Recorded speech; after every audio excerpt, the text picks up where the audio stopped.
is qualitative analysis of normal constituents of urine. Okay, so our urine, it is the waste products of the body. So after filtration from the kidney, the urine will be the process. If you know the normal constituents of the urine means, after estimation qualitative, it was helpful for diagnosis of disease or disorders. Because if you know the what is the normal level of sodium, okay, so if you're going for the sodium level means, if it is elevated means what are the organ functions are exerted or elevated, so that is the related to the sodium, then you can cut up the sodium. Okay, then it was helpful for to manage the disorder and diseases. So that's why, so today our practical is qualitative analysis of normal constituents of urine. Okay, so that is the aim, to perform qualitative analysis of normal constants of urine. So this today's practicals regarding procedures.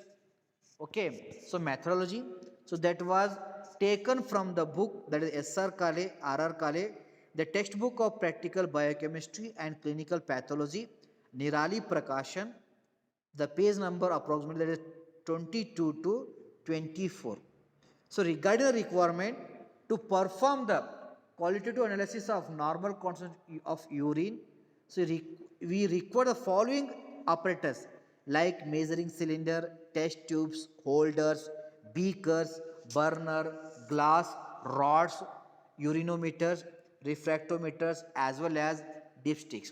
So regarding chemicals, the AgNO3 is required, concentrated nitric acid is required, concentrated HCl is required, 1% acetic acid, potassium oxalate, 2% sodium carbonate, sodium hypobromite, urea suspension, as well as phenolphthalein indicator, phosphotungstic acid, 20% sodium carbonate, Benedict uric acid reagent, anhydrous sodium bicarbonate, 40% sodium hydroxide solution, as well as non-aqueous solutions of picric acid, many more chemicals, so they are required, are used, so to in the during the today practicals. Okay, so these are the necessary chemicals. Before start of practical, you ensure in your lab the ability of these apparatus as well as these chemicals, then only you should be go for the qualitative analysis of normal constants of urine. Okay, so first we regarding the theory, so we learn regarding the urine. So urine is the waste products. Okay, it is helpful for excretions of the waste material from the body. It was formed in the kidney by glomerular filtrations process. Okay, in the nephron. So nephron, it having the glomerular apparatus that was involved in the filtrations of body fluid. Okay, so in your body, daily urine formation is about 170 to 180 liters. Okay, the capacity of our kidney for formations of urine is 170 to 180 liters. But among 180 liters, only 1.5 to 2 liter was excreted. Remaining will be recirculated or reabsorbed from the kidney. That was known as the tubular reabsorption. Only 1 to 2 liter that was excreted. So regarding the features, the urine is a clear transparent fluid, so that normally has an amber color. The pH of urine is 4.6 to 8 and average 6. So regarding the components in the urine per 100 ml of urine is, that is sodium 0.6, potassium 0.15 gram per 100 ml, phosphate 0.12 gram per 100 ml, ammonia 0.05 gram per 100 ml, uric acid 0.03 gram per 100 ml, then chloride 0.6 gram, sulfate 0.18, calcium 0.015, magnesium 0.01. So these are the inorganic substances, they are normally found in the urines. Okay, then regarding, also it consists of 95% of water and urea and creatine. That is, urea is 2 gram and creatine is 0.1 gram per 100 ml of blood. And also consists of organic substances like proteins are negligible, glucose also negligible, okay, oxygen, then nitrogen and carbon and hydrogen. So these are the normal constants of the urine. So that was estimated. That is qualitative analysis, whether present or not, we today perform. So that's what is known as the qualitative. If you quantitative measure how much is present, that was known as the quantitative estimation of normal constants in urine. But it is a qualitative, whether it is present or not. Definitely, these all normal components should be present in urine, because these are the normal constants, not a abnormal constants. Okay, so regarding certain criteria are there, so that should be follow. So during the collection of urine, okay, so the collections of urine, so that was depending upon the type of analysis. Okay, if it is quantitative analysis means if you want to know concentrations of constituents in urine, so on that time the urine can be collected for 24 hours. Okay, but for qualitative test, whether it is present or not, if you want to know that one, okay, for that purpose you can randomly collect. Okay, for the best time for urine collection is 3 hours after meal, for to note down the pathological substances they are present in urine. For that purpose you should be collect the urine after 3 hours of the meal. And even if you want to know the pathological evidence related to disease, so on that time you should be collect the urine, first urine in the morning. Okay, in the early morning the first urine, so that should be collected. It is the evidence for are helpful for to note down the various pathological evidence, and that urine is used within the 24 hours. After 24 hours you should be discard, another fresh urine should be take. If you forget to perform the experiment, then you can take the fresh urine in the next day in the early mornings. Okay, so the urine should be collect always the transparent containers and stored in a cool place. Okay, for the qualitative testing, the test was performed 1 to 2 hours after voiding or after collections of the urines. And during the collections of urine you always wear the gloves. Okay, to or whatever you can performing the sampling test, always you can perform the test by using the gloves, because the various microorganisms also found in urine if that person was infected. If he was healthy means the no problem, but if it is infected means various pathogens they are present. So that's why when you during the collections of urine as well as during the performance of practical, you should be always wear the gloves as well as mask. So this is the method for collections of the urines for qualitative analysis of normal constants of urine. Okay, so next one. So first you observe the color. That is the first step of urine analysis. First you should be know the color of urine. So actually the normal urine color is light straw to amber in color.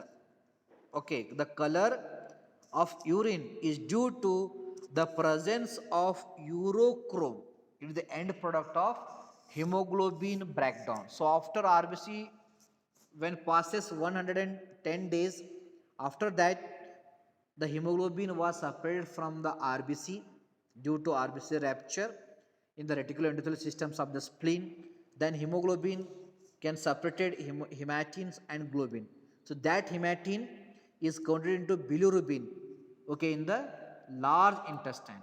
Then it can return into the reabsorb into the blood and enter into the liver, where it can convert into urochrome. Then from the urochrome it can convert into urochromogen. So due to presence of urochrome in body fluid, so that's why the urine will be having the amber yellow in color. Due to presence of the urochrome, it is a coloring pigment, it can use the color to the urines. Okay, so first to observe the color. This is the first slide. If it is look like, if your urine is collected, you are subjected to the quality analysis. If it is clear, it is very good. Okay, it is considered as very good. Whatever the collected urine in your container, you can observe it or you can put in the test tube, observe the color. Okay, if it is clear, then it is denoted as a very good. If it is light yellow, still it is good, and yellow, it is the fair. Okay, if it is dark red, then it can signify the light dehydrated. The person will be having less amount of water intake.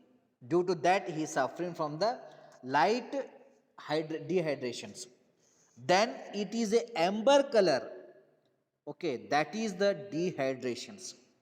There is need to fulfill the water intakes. If it is brown color, then it is very dehydrated, severe condition. Still, if it is red color, means it is severe dehydration that was responsible for even severe fail, heart fail. Okay, so this is the color variation. Okay, up to here, if the urine look like this, means that's urine is normal. If it is changes the color, means that denotes the person is suffering from the dehydration. So regarding the pathological variations that can be concluded, signify with the help of color. If the urine color is milky, okay, so then it is look like a milky, it can denote the pus cells, so they are present in the urine, or the bacteria, so they are present in our body, from the body they enter the urine, or fat, or chyle, so that was chyle, nothing but the fat containing droplets. Okay, so they are found in urine, means when the urine is look like a milky, it can denote the presence of pus, bacteria, fat, or chyle. Okay, if it is reddish amber color, so that is indicate the presence of urobilinogen and porphyrins. The porphyrin, the urobilinogen, so they are present in urine. On that time only the color become the reddish amber. Okay, so this urobilinogen is the product produced in the intestine after bacteria action on a bile pigment, and porphyrin, it is the evidence of liver cirrhosis, jaundice, Addison disease, or other condition. On that time only, our urine color become the fully reddish amber. It denotes the person was suffering the liver failure, or jaundice, or bacterial infection, or Addison disease. If it is brownish to brownish yellow or green, that is also indicate the presence of bile pigments or bacterial infections into the intestine.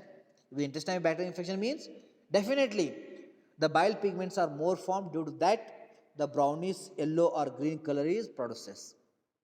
Okay, so next one, if it is look like a that is red to smoky brown, that is also indication the presence of blood or blood pigments. Okay, the blood is found in the urine. So when the blood is found in urine, so when any UTI, that is the urinary tract infection, then only the blood component will be found in the urine. Otherwise, they do not found in the urine. Okay, if it is look like red to smoky brown, it indicates the blood or blood component. So they are found in the urine. So there is need to take the precaution whether that candidate was from UTI, or the pressure of the blood is increases more, due to that it can rupture the blood vessels of the kidney. Then also the blood is found in the urine. Maximum cases only infection. Okay, or the blood look like that urine look like a red due to presence of blood.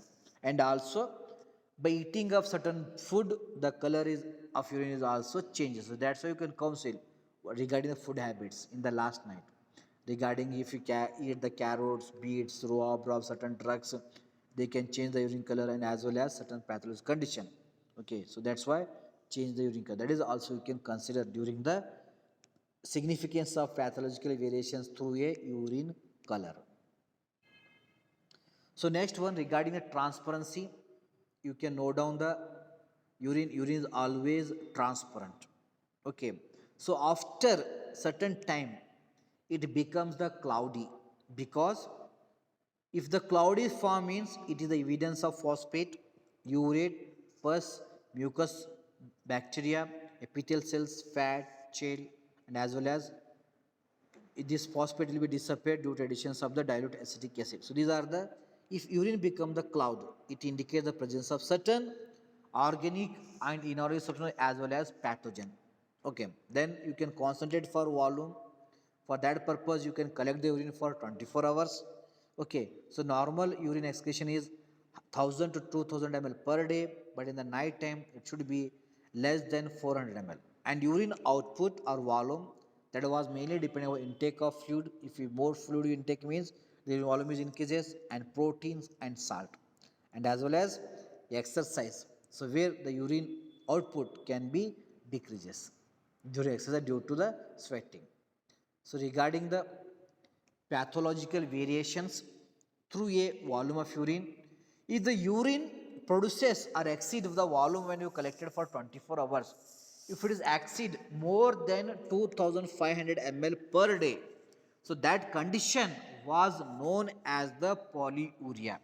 And polyuria is the indications of diabetes mellitus, diabetes insipidus, or late stage of chronic glomerulonephritis, problem in nephritis, or drug induced condition, or use of diuretics, or consumptions of alcohol, or compulsive polydipsia. So where the urine output is increases when it is more than 2500 ml, so that can indicate that the person was suffering from the polyuria. Then regarding the urine less than 500 ml per day, so that condition was known as the oliguria. So oliguria occurs are in the following conditions like in the fever, diarrhea, severe edema, acute nephritis, early stage of acute glomerulonephritis, cardiac failure, and hypertension, where the urine output is decreases. So that condition was known as the oliguria, where the urine volume per day, if it is less than 100 ml. If it is less than, sorry, it is less than 500 ml. If it is less than 100 ml, that condition was known as the anuria. So anuria occurs in the following conditions like acute tubular necrosis, blood transfusion reaction, surgical shock, bilateral renal stones, sulfonamide therapy. So these are the following conditions where the urine output completely cessation is occurs. If it is present mean it should be less than 100 ml per day. So with the help of monitoring the urine volume per day, that was helpful for to note down the, so these various pathological variations on the basis of the volume of urine. So next one, so regarding the odor, so actually the urine odor is a aromatic in nature. Okay, after long standing, it can shows the ammoniacal or ammonia odor due to decompositions of the urea to the ammonia. Okay, so that is the odor is aromatic.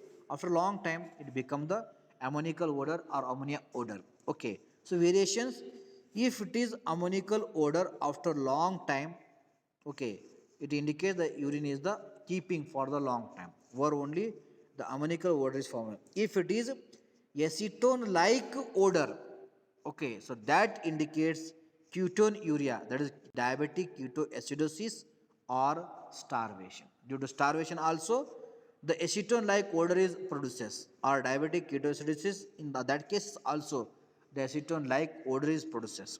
If it is foul smell, okay, that is any dirty foods like smell, so that denotes bacterial infection. So like if you daily monitor your urine odor during urination, that was helpful for to note down the conditions in your body regarding ketoacidosis, starvations, or bacterial infections. So next one, regarding the pH, simply you take the urine in the test tubes and take the pH paper, dip in the urine and wait for change in the coloration.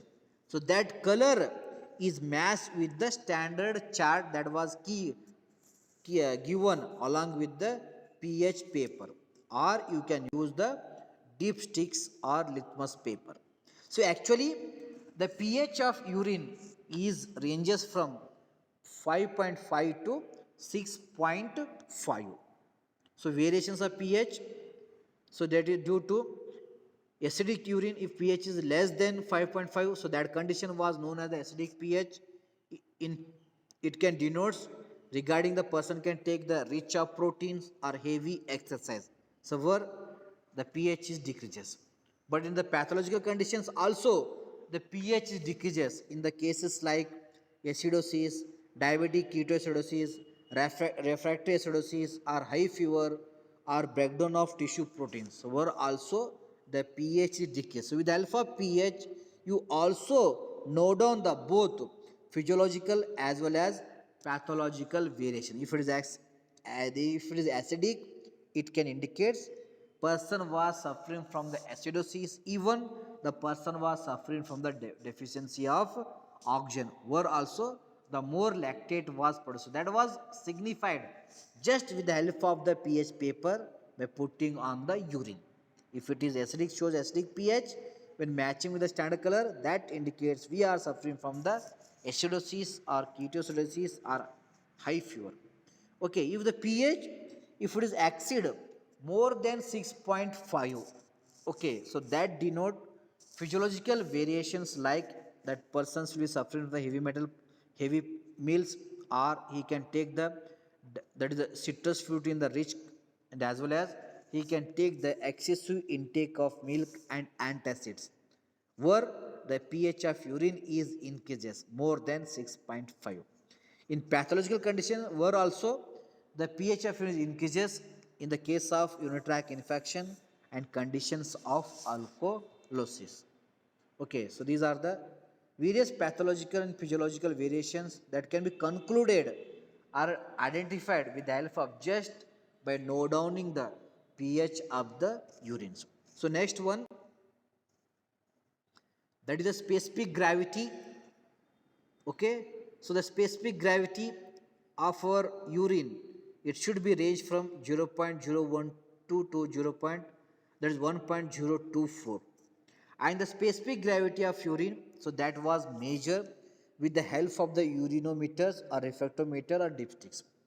So dear students, so those are from the rural area, so they are well familiar with the refractometer, so that was measure the quality of the milk in your rural area just by putting taken the milk in the one cylinder, measuring cylinder, where they can measure some, put say refractometer, and according to that can note down the certain readings, because so that meter can find out the fat content. You are putting more water means then where the value is decreases.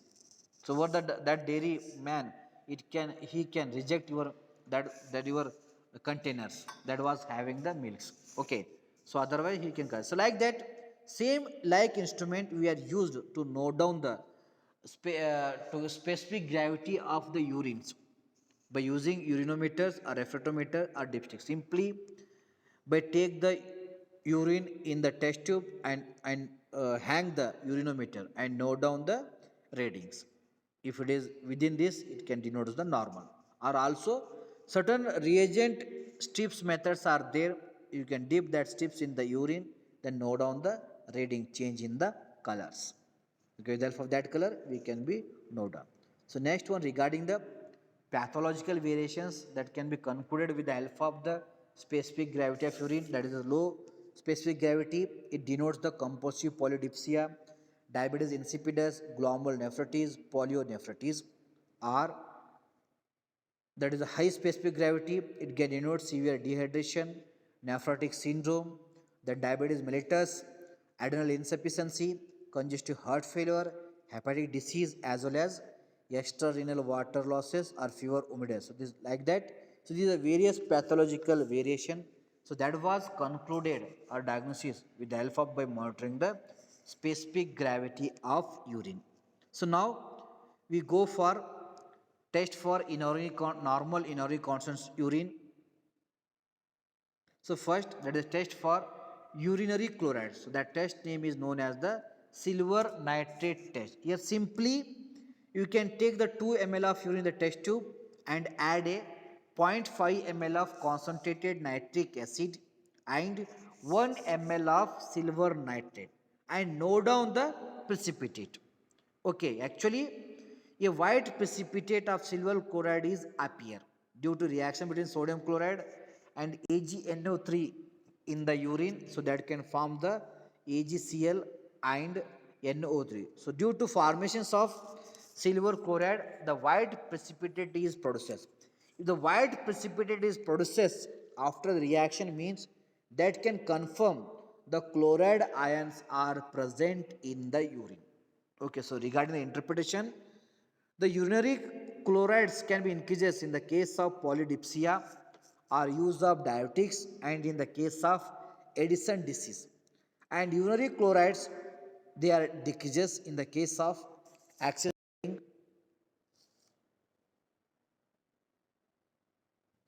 Okay, so like that, the urine chlorides can be confirmed by using the silver nitrate test. Okay, so the urine chlorides will increases in these following conditions, or urine chloride can be decreases during the this condition, that is during excessive sweating, fasting, diarrhea, excessive vomiting, edema, diabetes insipidus, infection, adrenocortical hyperfunction, because it can cause the loss of chlorides from the body, that were the urinary chloride level can be decreases. So next one, there is a test for sulfate. The test name is known as the barium chloride test. Here simple, you can take the 3 ml of urine in the test tube and add 1 ml of concentrated hydrochloric acid by side of the test tube. Okay, we can take the carefully, you can hold the test tube with the help of the test tube holder only and add 3 ml of urine, and by keeping the long in the test tube and use the side of wall of the test tube and add 1 ml of concentrated HCl and add 2 ml of 10% barium chloride and note down the color. Okay, if the white precipitate is produced, that indicates the sulfates are present. Definitely it indicates, because the sulfates are the normal constituents of the urine. So regarding the interpretation, the sulfate level was increased in the urine in the case of cystinuria, homocystinuria, myelonuria, obstructive jaundice, hepatocellular jaundice, cyanide poisoning, and high protein diet. So where when you estimated the sulfate in urine, means were definitely the sulfate level was increases, and the sulfate level was decreases in the case of renal functional impairment. So next test, the test for phosphate, using the test name is ammonium polyimide test. So here simple, you can take the 3 ml of urine in a test tube and add few drops of concentrated nitric acid. If it is also the nitric acid concentrate, that's why you can use the test tube holders, and always you can wear the gloves and apron and mask to avoid the chemical incidents. Okay, so here you add 3 ml of urine in the test tube and add few drops of concentrated nitric acid and a pinch of ammonium molybdate. Okay, and it can warm it for few minutes. So after that, you can note down the generation of yellow color precipitate. If it is produces yellow color milky in the test tube, that it can denote it is the precipitate, it can denote the presence of the phosphate. So regarding the interpretation, the urinary phosphate level are increases in the case of rickettsia, osteomalacia, hyperparathyroidism, then as well as acidosis. And urinary phosphate level are decreases in the case of diarrhea, nephritis, parathyroid hypofunction, pregnancy, hereditary fructose intolerance, and as well as galactosemia, where the phosphate level in the urine is decreases. So that was confirmed. So with the help of the ammonium molybdate test, and it is the one of the normal constant of urine. It is always present in the urine. And regarding the test for urinary calcium, that we are using the potassium oxalate test.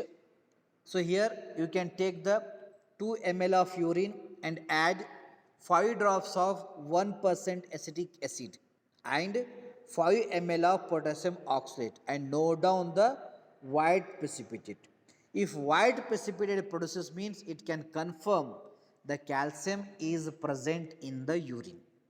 And the calcium urinary level was increases in the case of hyperparathyroidism and hyperthyroidism, hypervitaminosis D, then multiple myeloma, one type of cancer, and in the case of renal stone, renal tubular acidosis, use of steroid and diuretics during therapy. So where the calcium in the urine level was increases and the presence of calcium, so that was confirmed with the help of the potassium oxalate test. So next one, so regarding the test for ammonia, the procedure is simple. You can take 5 ml of urine and add 2% of sodium bicarbonate till the solution is alkaline to the litmus and boil the solution. Okay, and a piece of a red litmus paper moistened is placed on the mouth of the test tube and note down the change in the color. Simply in the test tube, you can take the urine and add the sodium bicarbonate 2% and it can boil it. So when the fumes are started to evaporate, so on that time the red litmus paper it can moisten in that solution or simply keep here, okay, on the opening of the test tube and note down the generations of color. If the blue color is generated or that red litmus if it changes to the blue, then it can indicate the presence of the ammonia.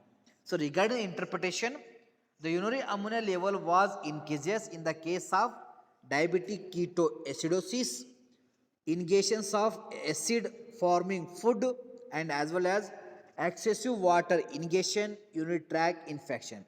So if the person if it is suffering from the ketoacidosis means then the ammonia level was increases. Or if he consuming the more acidic food where the person was suffering from the acidity, then also the ammonia level was increases. Or excessive water ingestion and urinary tract infection were also the ammonia level was increased. So that's why, so when we are suffering from the acidity, same time we are also suffering from the micturition. That is nothing but the burning sensation during the urine. That was known as the micturition because of where the person can consuming the plenty of acidic food or that person was suffering from the acidity. So due to in the summer only we are suffering from the micturition or the burning sensation during the urination. So that was corrected by taking the plenty of water or simply by using the antacids or by correcting the pH of the blood. And the urine ammonia level was decreases in the case of alkalosis or nephritis. Nephritis is nothing but the damages or inflammation because it is end with it is. You remember this one. It is end with it is. And nephron means nephron or cell of kidney. Nephritis means inflammation in the nephron. So where the ammonia level in the kidney urine was decreases. So next we can go for the test for organic constituents. This is also part of the qualitative analysis of normal constituents of urine. The first one is the regarding the test for urea. We can use the test sodium hypobromide test. So here in the procedure simple in the test tube, you should be take 2 ml of urine, then add 4 to 5 drops of sodium hypobromide and observe the evaporations of the effervescence. If the gas is expelled from the test tube and evaporation effervescence produces, so that denotes the presence of the urea in the urine. Okay, so regarding interpretation, the urea level in the urine is increases in the case of fever, diabetes mellitus, and during the increased intake of protein. And urea level in the urine is decreases in the case of liver disease, metabolic respiratory acidosis, and nephritis. On that cases, the urea in the urine was decreased. That's why the estimation, that is the quantitative estimations of urea, okay, in the urine, that was helpful for diagnosis of liver disease, respiratory acidosis, and kidney problems when you going for the quantitative estimation. And qualitative, just it can observe whether present or not.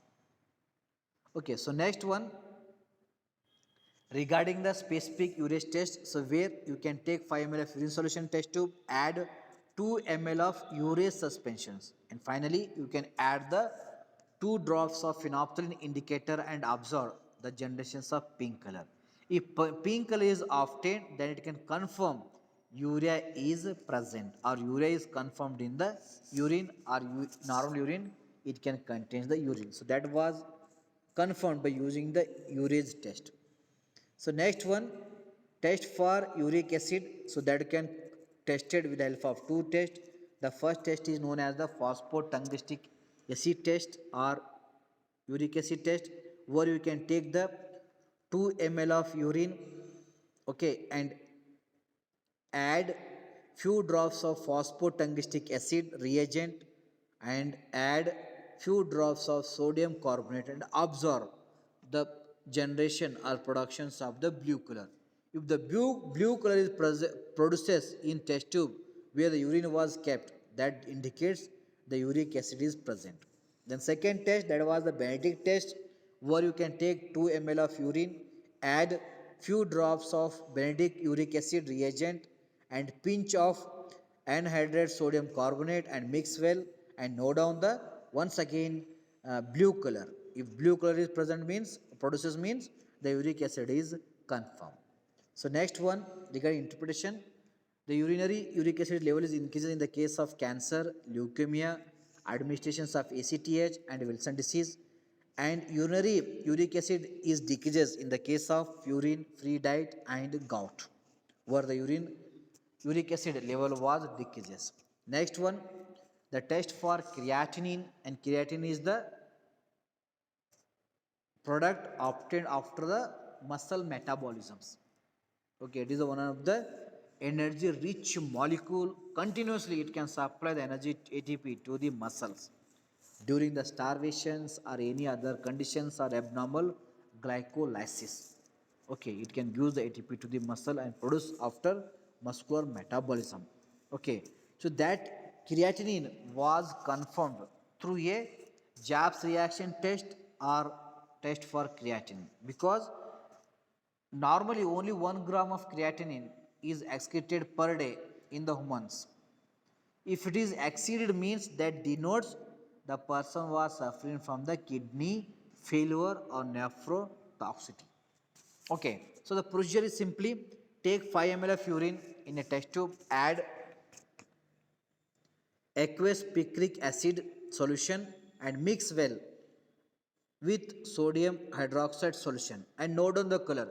A red color is produced means it can confirm that creatinine is present in the urine, and creatinine is also normal constant. And second test, that is the nitroprusside test or waste test, where you take 5 ml of urine, add few drops of sodium nitroprussides and make that solution to alkaline by additions of sodium hydroxide and note down the color regarding the ruby red. If ruby red is produces means that confirm definitely the creatinine is present in the urine. So regarding interpretation, in the case of ketonuria, the creatinine level is increases, and also in the case of muscular disorder, the creatinine level is increases, and creatinine decreases in the case of renal failures. So next one, okay, it's over. Okay, so remaining practicals will be continuing.